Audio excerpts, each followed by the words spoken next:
高通技术公司产品市场高级总监艾和志，卓越科技副总裁齐贵宝，圆融启行副总裁何明，青州智行副总裁赵刚，文远知行技术副总裁刘振亚。Welcome 周小英、Edward I、齐贵宝、何明、赵刚、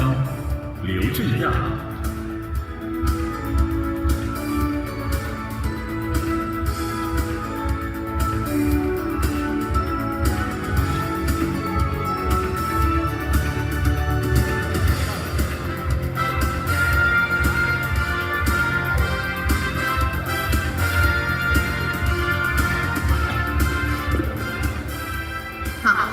下面半个小时的时间呢，就交给我来进行主持。因为我们有5位重磅级的嘉宾，但是我们只有30分钟的时间，所以呢，我想这个圆桌呢，我们定2个规则啊。第一个就是正确的废话不要讲，第二个呢，相同的观点不要再重复，这样呢，我们就能够保证言之有物。然后呢，而且不重复，那么它能够保证我们这个圆桌的生态的一个多样性的质量，好吧？我们就按照这个来哈。那第一个问题呢，想请各位嘉宾呢能够简单的介绍一下自己所在的这个企业，在现在我们汽车智驾行业里面所处的这个独特定位和最新的进展，和大家分享一下，以及和高通的合作的基本情况和规划。那艾总呢，可以作为高通最后回应一下我们高通今年和未来的5年在中国市场的一些主要的这个平台的规划和产品重点。好，我们先请刘总啊。OK， 行，各位好，我是来自文远知行的刘振亚。文远知行在整个 ADAS 的领域，我们是提供一站式的这个软件的解决方案。那目前呢，我们在这个领域里面有广汽和奇瑞的若干款车型已经成功的量产了。那我们也是在过去的这5个月的全国的智驾大赛比赛中，连续拿了5次的这个智驾大赛的这个冠军，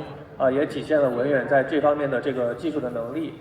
然后在跟高通的合作方面呢，我们是刚刚和高通以及广汽一起努力，我们量产了安安的 N60的这么一个车型。这也是一个10万级别的这个车型，覆盖了全场景的这个 NDA 的这个能力这也是在跟高通合作的部分。那未来呢，我们也会跟高通在8650和8797等其他的这个芯片平台上具有更进一步的合作。对，好，谢谢郑亚总。好，请赵刚。大家好，我是来自青州智行的赵刚。青州智行我们这家公司是起源于硅谷创立，然后在中国落地的一家智能驾驶公司。我们起初的业务还是一直开始围绕着 L4的整个 Robotaxi、Robo1、Robo Bus 几个业务来推广。后来应着整个市场对这个我们的要求，我们投入了一个巨大的资源，在 L2+、L2++ 的领域为主机厂以及主机厂的客户进行服务。目前呢，我们已经为10几家主机厂提供了量产车型的交付。在这几年，随着市场的发展，我们的这个成长也非常快速。我们现在与高通的合作呢，逐渐进入了一个起始的蜜月期。在2年前，其实青州就很想与高通进行握手合作。各种历史的过程中，我们呢现在终于走到一起，我们愿意投入自己更多的资源，在高通现有主力芯片以及未来的设计上，进行合作，然后为我们现有以及将来的客户进行更多的合作和服务。好，谢谢。何总。大家好，我是来自圆融启行的何明。然后圆融一直以来我们是以用那个物理 AI 公司为定位的一个企业，我们一直是致力于用 AI 的技术来去理解这个世界，然后参与世界和改变世界。那这个高阶辅助驾驶肯定是目前我们落地的第一个场景，所以也跟高通这边其实我们在过去这段时间合作的产出是非常的一个扎实。从26年3月我们的8650在这个在今年在3月份进行量产，然后也是同等级别的这个车型里面，我们是一个首个带有车位到车位全功能标配的这样的一个项目。然后同时也在8797这行业，我们这就是一个首发的量产。前后总共花的时间大概就6个月的时间，这个也是得力于高通跟我们这段时间的一个对技术的共建的一个深度的合作。那接下来我们也非常希望进一步在这个参加融合等等这个新的这个 agent 的技术上，能再跟高通我们继续一起去推进这个技术去发展，然后最终是打造一个更好的一个产品来给到用户。大家好，我是卓越科技的齐贵宝啊。卓越呢，它的定位是移动物理 AI 的公司啊。我们现在乘用车、商用车以及物流小车等多个垂类在提供整个支架的解决方案。那跟高通的合作的话呢，其实我们做了好多首发。在24年年底的时候，我们是做了高通860的首发。那在25年的10月份啊，我们做了高通的8775舱架融合的，应该是全球首发。那到今年年底啊，我们也会基于高通的8797舱架融合平台啊，去让我们的整个的舱架产品更上一个台阶。好，谢谢大家。好，那艾总您介绍一下。大家好，我是高通爱和智。首先非常感谢在座的几位合作伙伴。我想文远、元荣、卓越其实跟高通都已经在高通的硬件平台上已经有量产的项目了。现在青州已经也完成了在高通平台上的这个 porting。我们也期待着尽快的有产品的量产车的上市。作为高通，作为深耕在国内30多年的企业，我想回答小英的这个问题。今后5年，我想就是在车展领域，我们一直会秉持着开放的态度，我们会提供一个无论是数字座舱还是在支架方面，我们一如既往的提供高性能的性价比特别好的性能优越的硬件平台、算力平台。我们是作为 AI 的 infrastructure 的提供商，赋能我们的合作伙伴，给我们的车厂、给我们的客户提供最好、最优质的一些产品。那同时，高通的平台也是具有国际化的部署啊。刚才其实安师妹也提到了，我们是全球产品的 ready。那我们借助于本地强大的技术支持，帮助我们的客户立足于中国，走向全球。所以我想我们在国内是秉持着一个非常开放的一个态度，不断的演进着我们的产品。我们从前面的8650到8775到8797，以及刚才我的同事安师妹也提到了，我们现在目标2000算力的平台，其实都是为了支持我们的客户的算法合作伙伴的技术的演进。当然我们会密切的支持他们，跟他们密切合作，来及时的推出高性能的产品，同时也具有特别好的性价比的一些产品。对，好，谢谢艾总啊，最容易的问题已经回答了。好，那下面我们来聊一下 NOA 啊，就是尤其是城市 NOA， 从开城到现在，我们看越来越多的跑步的规模化上车。但最近呢，其实也有车企开始说我可以兜底啊，据说那天晚上某个城市的小蓝灯被点亮的数量暴增。但后面接下来就会看到，因为你用的很多之后呢，其实这个事故的频发率就变得很高。所以我想请大家分享一下，就作为一个专业的从业者啊，那大家怎么看待NOA 在大规模上量的过程中间，目前遇到的主要的瓶颈和挑战是什么？如何是正确的、阶段性的去推动这个行业的发展，包括消费者正确使用？我们先从亮总您开始。OK。行，其实从我们的观点来看的话，其实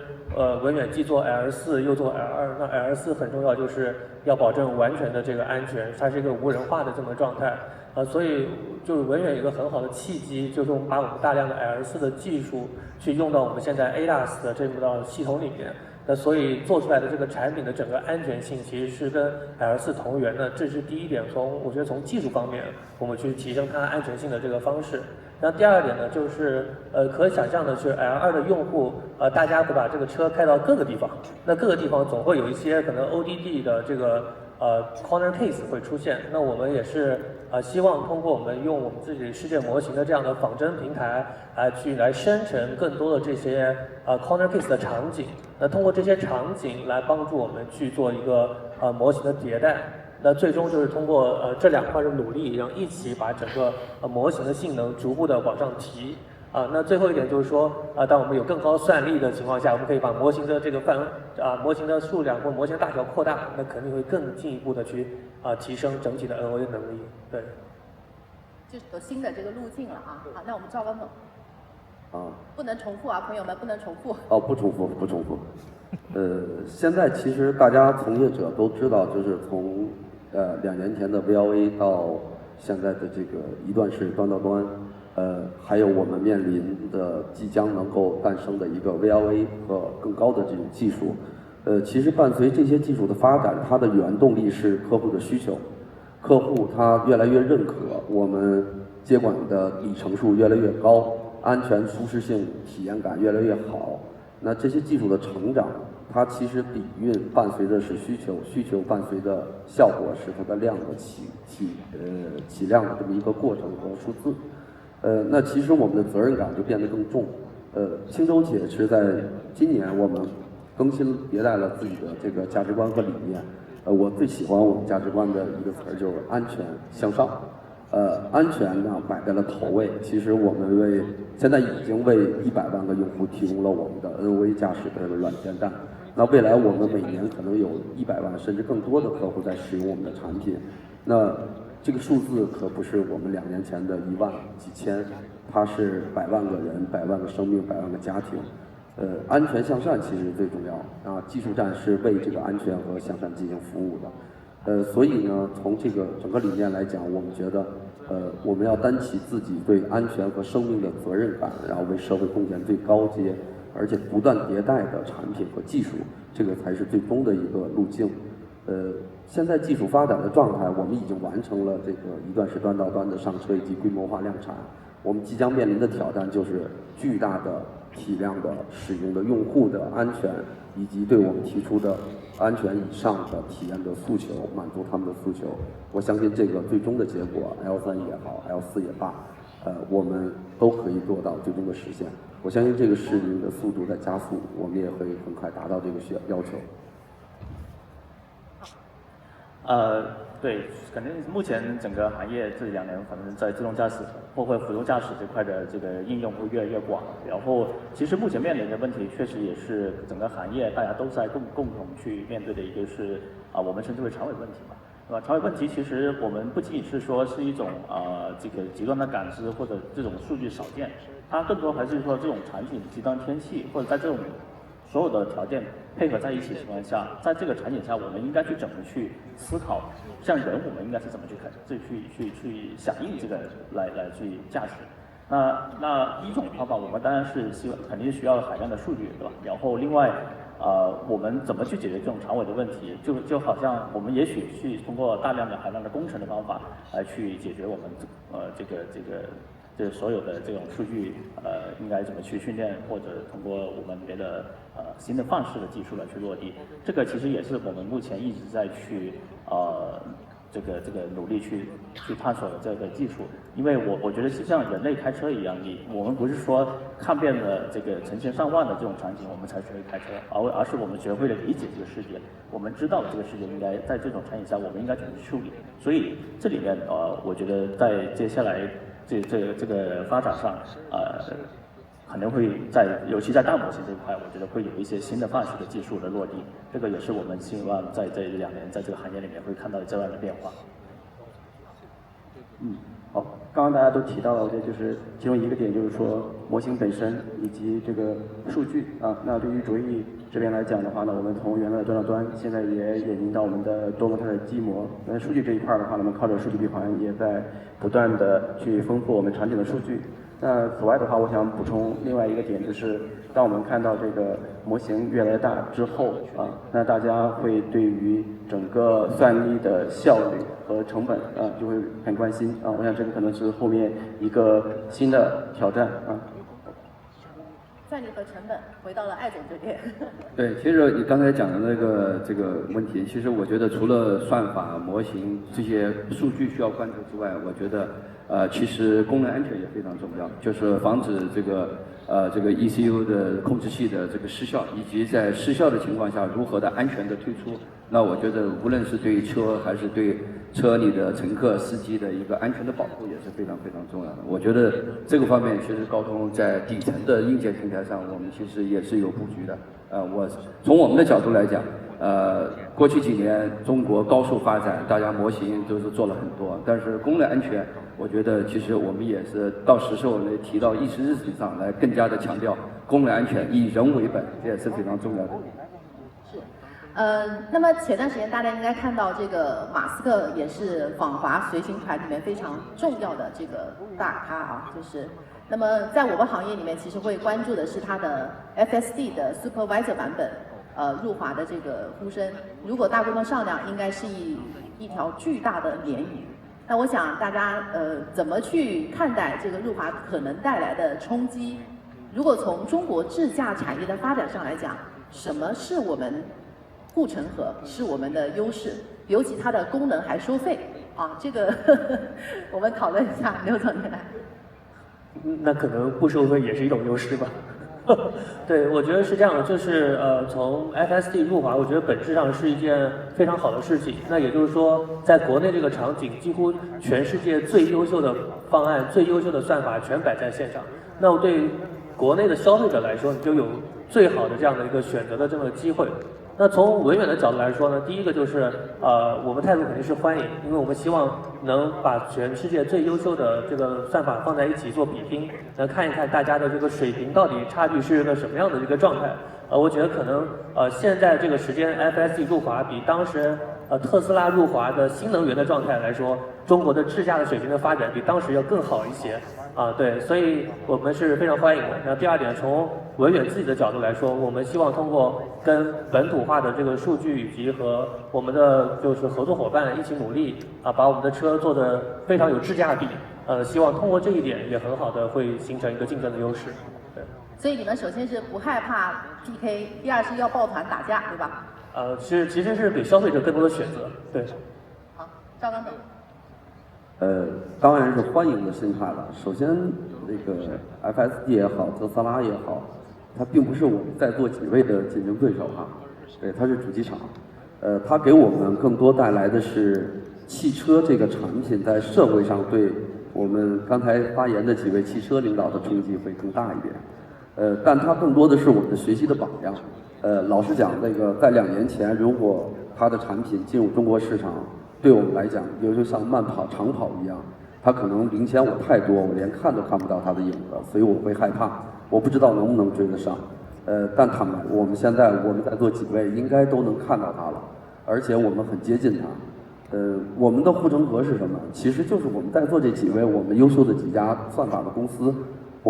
其实我们迭代的速度，我认为是高于他们美国的整个体系的。那我们以体系化的这种竞争和相互我们彼此之间的竞争，以及与外部的竞争，然后来比拼我们的产品力，比拼我们对市场的服务的态度和理念。我觉得它会给我们作为一个很好的长跑里的兔子。那这个兔子可以被超越，也许还有新的兔子，那我们持续超越或者领跑，我觉得是可以做到的，所以并不害怕。好，何总。对，反正应该大家都是对于这个行业来讲，我觉得这个 FSD 进来之后，肯定会首先在用户层面上，我觉得大家可能会更加会直接看到这个高阶智驾带来的价值。因为每个人其实可能过去我们从这个产品体验来讲，就是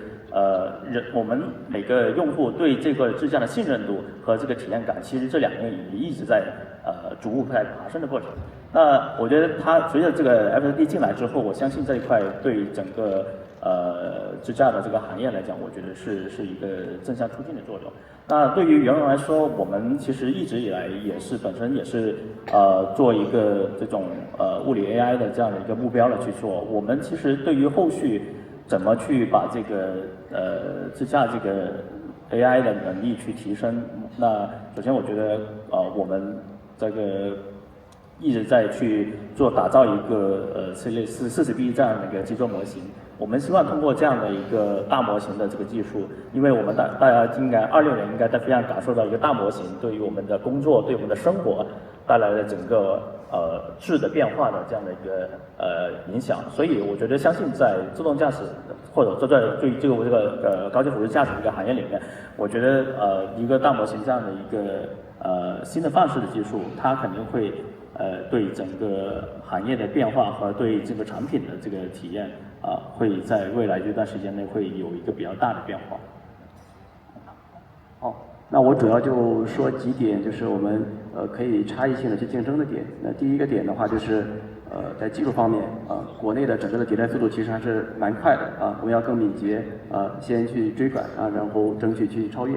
然后第二个点的话呢，就是我们在国内的公司在数据这一块天生就具有优势，因为我们积攒了很多的数据。那未来的数据计划呢，可以让我们具有更丰富的数据。那第三个点的话呢，是从成本的视角来说，你看在国内的我们的人力成本、模型训练的成本，以及我们的可能一些硬件的报表成本都会低一些。那第四个点的话呢，我想讲可能就是我们要做一些这个创新特别是生态创新。那就像我们跟高通一直也在推出的像康佳的一些产品。那未来的话呢，整车的中央计算这一类的产品，那在一些创新功能上我们应该是更了解国内消费者，应该能打造出独特的差异点。特斯拉芯片也有外用也有自研。对，我想对高通的这个站在高通的角度来说，其实也很简单，我们做好我们的作为平台的算力的提供商，作为这个 AI 的赋能者，我们做好我们的支持工作，打开我们的生态系统，支持好我们的这个客户。我想剩下来的，相信我们的合作伙伴，相信我们的中国在培育的创新力，我相信我们在中国市场上是可以能跟特斯拉一争高下的。挺好，就听上来其实大家都挺摩拳擦掌的就期待一战。因为我们实际上在过去的这个从2014年开始算的话，其实我们在过去的这个电动化的发展里面，还是能看到就是有一个起点在延长线里面跟随，然后到现在的这个从全球的数量上应该是超越整体的这个生态反而起来了。所以我们也很期待智驾因为有一个更强的竞争对手，我们有机会能够变得更好，尤其是商业模式，对吗？就是因为我们现在国内的这个智驾企业，如果真的去看，大家还是在用资本的这个钱在做技术的方案，在赋能普通的用户。我们也很期待真正好的产品，真正好的这个技术，它是可以在商业上得到认可，有一个比较好的这个就是商业闭环，可以持续健康的发展。那么还有就是我们在舱架融合和 L3之间，我想我们聊一下 L3吧，因为 L3呢是去年其实已经有两个车型它是拿到了这个 license 就是可以开始上。那大家认为这个 L3的真正的这个商用化它的路径和现在主要的这个落地的这个时间图谱是哪些？乘用车里面我们从文远先开始。其实对文远而言，我们认为 L3就是 L4的减配版所以我们认为文远已经做好了准备。现在就看就是我们跟车企的一起的合作的研发以及这政策的这个法律法规的这个情况对于我们可能对于文远而言，我觉得这是一个比较明确的一个路径。对，其他的大家看一下，因为大家是从这个 L2这个区间里面嘛，然后如果再往上去看这个往上走，它的可能性和它的这个大规模应用的落地条件可能具备哪些，大家可以往上冲一下。因为车企也很激动，对吧？就是也希望把 L3、L4 往上能推。高总。好，到我了。L3、L4 和我们现在的 L2++，它的技术栈是相通的。我相信我们在座的所有行业的这个开发者们，他们不会浪费自己积累的技术栈。所以，而且同时，我们现在关注到，不管是我们自己以及我的同行，大家的技术水平已经逐渐接近到了这个可让大家安全体验的这个阶段了。那面临的其实更大的挑战，并不是我们技术上的问题，在我看起来 ，L3 的落地，它更大的挑战是整个社会给予它的生产的生态的成熟，这肯定包括了法规，包括了金融，包括了保险，包括了民众的认知。大家试想一下，你把自己 driver 变成了一个乘客，那乘客就坐火车，它有它的规律，它有它的体系，它有它的认知，它有它的一些保护的措施，以及它很低的这个事故率。那同样，汽车要变成一个公共交通工具代替 driver， 而让乘客放心，它的体系化建设、社会的体系化建设才是最重要的。那我相信，在未来的2-3年，体系化建设将成为 L3真正落地的一个最大的突破点。我相信应该可以突破吧。技术反而会爬得会更快一些，啊。如果从目前看，整个 L3从法规上或者对这个责任判断，包括整个的系统冗余和技术，我觉得其实是已经在一个技术的验证转变成一个商业的验证的一个阶段了。但其实最终我觉得这个 L3它能否规模化去使用，其实最终还是取决于这个产品的本身的这个对这个各种刚才提到的这个长尾问题的一个处理。例如说，一个用户他对这个产品的信任以及对这个产品的这个体验，一定是就是因为毕竟虽然 L3可能责任会有明确的划分，但是如果作为一个用户，你坐在主驾上，也并不会因为这个事情来完完全全我就信任这个产品，因为最终我觉得还是希望肯定是要通过一个更解决这种长尾问题的这样的一个海量的数据和这样的一个新的模型的方法来去解决，因为我觉得 L3这个在今年或者明年这种情况下，它一定是在一个限定产品会进行落地，但是也有可能我们会随着这个大模型的这个推进之后，也许会从这个 LOA 会直接会面向一个 Lobo Test 这样的一个阶段，这个可能在这1-2年也是一个非常令人期待的这个变化。好，我首先从这个技术的角度先简单说一下，就是目前我们可以看到，像我们 L2 加的成熟为整体的接管率其实还蛮高的嘛，100公里其实还是有几次的啊，所以我们需要依靠像 VLA 啊，或者说多模态机模这种更新的这个技术范式啊，来把这个我们的 L3和 L4的主系统的这个能力先提上去。除此以外的话呢，L3、L4它其实这个整个系统自身它是需要有一个 fallback 的一个系统的啊。那在整个的 fallback 的这个系统的设计上，如何去提高整个系统的安全啊？这个也是很值得大家去深入研究的啊。那第二个点的话呢，就是 L3、L4要大规模的去推广啊。一个大家其实都提到法规的事情啊，那我觉得法规它国家也是应该在观察整个技术的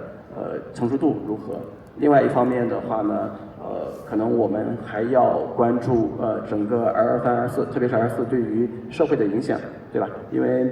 毕竟现在还有很多人从事着这些体力劳动啊。当这个系统的话呢，代替了他们的工作之后，我想我们得提供新的机会啊，让这些人有就业的机会啊。OK。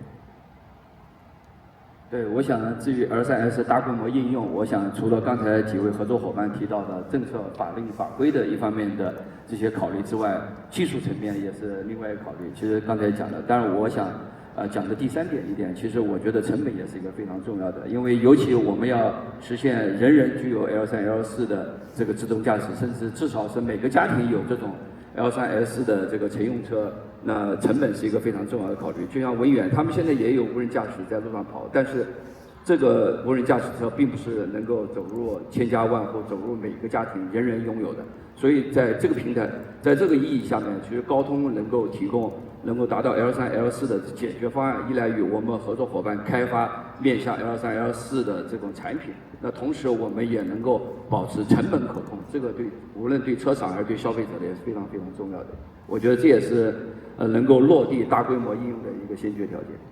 对，其实我们聊这个，因为当时本来想仓架，但实际上仓架我们已经看到它的这个成熟度了啊。L3呢，它某种程度上其实如果看现在的车的这个设计，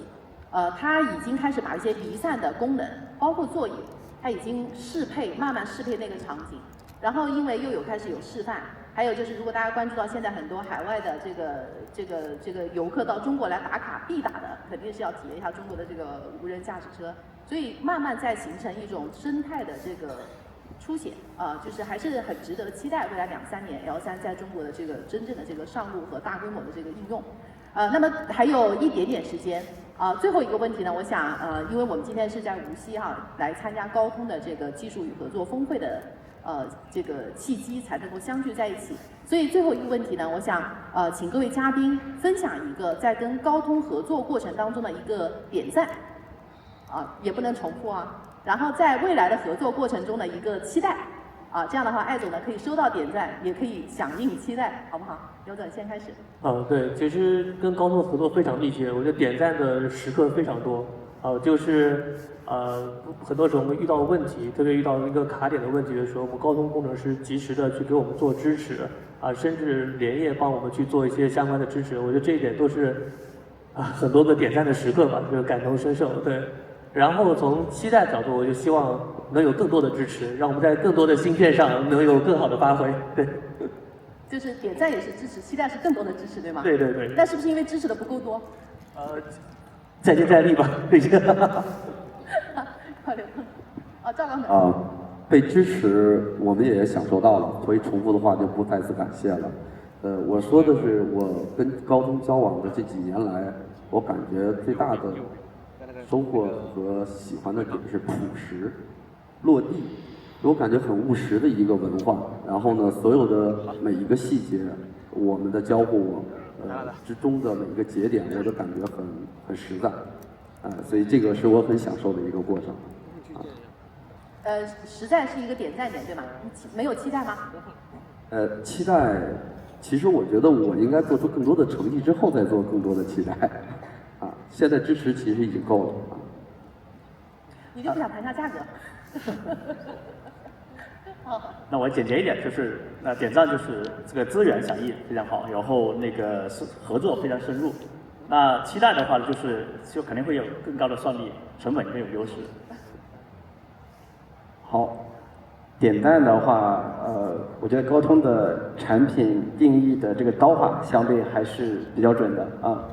就是性价比比较的不错那期待的点呢，因为中国的这个汽车行业变化非常大在后续产品规划的时候，我建议可以多跟国内的这些客户多交流把这个后面的这个刀法是吧，能保持持续的准。深入一线艾总没响应一下。各位合作伙伴的这个声音我们都听到了，非常感谢各位合作伙伴的支持。我想，我们台下的各位老板也听到了，我们要继续投入支持中国好的这个生态，以及支持好我们的合作伙伴，推出针对中国市场的更好的一些产品。好，谢谢。